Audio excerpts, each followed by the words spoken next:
Haleluya, Shalom, puji syukur kiranya kita semua tetap dalam pemeliharaan Tuhan. Pada renungan singkat kali ini, kita akan mendengarkan tema, yaitu kebangkitan dan hidup. Dalam Alkitab 1 Tesalonika pasal 4 ayat 13-18. Karena jikalau kita percaya bahwa Yesus telah mati dan telah bangkit, maka kita percaya juga bahwa mereka yang telah meninggal dalam Yesus akan dikumpulkan Allah bersama-sama dengan Dia. 1 Tesalonika 4 ayat 14.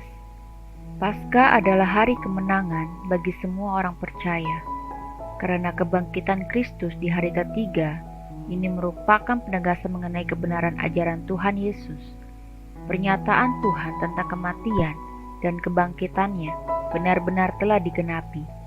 Sejak waktu itu, Yesus mulai menyatakan kepada murid-muridnya bahwa ia harus pergi ke Yerusalem dan menanggung banyak penderitaan dari pihak tua-tua, imam-imam kepala, dan ahli-ahli Taurat, lalu dibunuh dan dibangkitkan pada hari ketiga.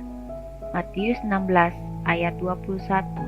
Hal ini semakin menguatkan kebenaran ajaran-ajaran lainnya yang tertulis di dalam Injil, termasuk tentang kedatangannya kali kedua yang tidak lama lagi. Tidak ada alasan untuk ragu, terlebih-lebih malu mengakui Yesus sebagai Tuhan dan Juru Selamat. Rasul Paulus menegaskan, kalau tidak ada kebangkitan orang mati, maka Kristus juga tidak dibangkitkan. Tetapi andai kata Kristus tidak dibangkitkan, maka sia-sialah pemberitaan kami, dan sia-sialah juga kepercayaan kamu. 1 Korintus 15 ayat 13-14. Inilah yang membedakan kekristenan dengan agama lain.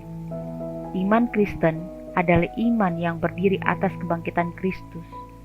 Apabila Kristus tidak dibangkitkan dari kematian, sia-sialah seluruh kepercayaan kita, dan kekristenan tidak akan ada sampai detik ini. Itulah sebabnya Rasul Paulus tetap semangat memberitakan Injil meski harus dihadapkan pada banyak ujian dan penderitaan. Kebangkitannya pula yang memberikan kekuatan dan keberanian pada Yohanes dan Petrus untuk bersaksi di hadapan mahkamah agama. Kisah 4 ayat 1-2. Jadi, pengharapan hidup kita sebagai orang percaya bergantung mutlak kepada kebangkitan Kristus ini. Karena Yesus Kristus telah bangkit, kita juga akan mengalami kebangkitan itu. Ada tertulis, upah dosa ialah maut. Roma 6 ayat 20a. Satu-satunya jalan keluar dari kematian adalah maut harus dikalahkan dengan kebangkitan, dan Kristus telah menang atas kuasa maut itu. Di akhir renungan singkat ini, saya akan membacakan kata-kata penutup bagi kita semua. Berita tentang Kristus yang mati dan bangkit merupakan inti berita kekristenan. Karenanya, kita dapat diselamatkan dan memiliki masa depan gemilang. Haleluya. Amin.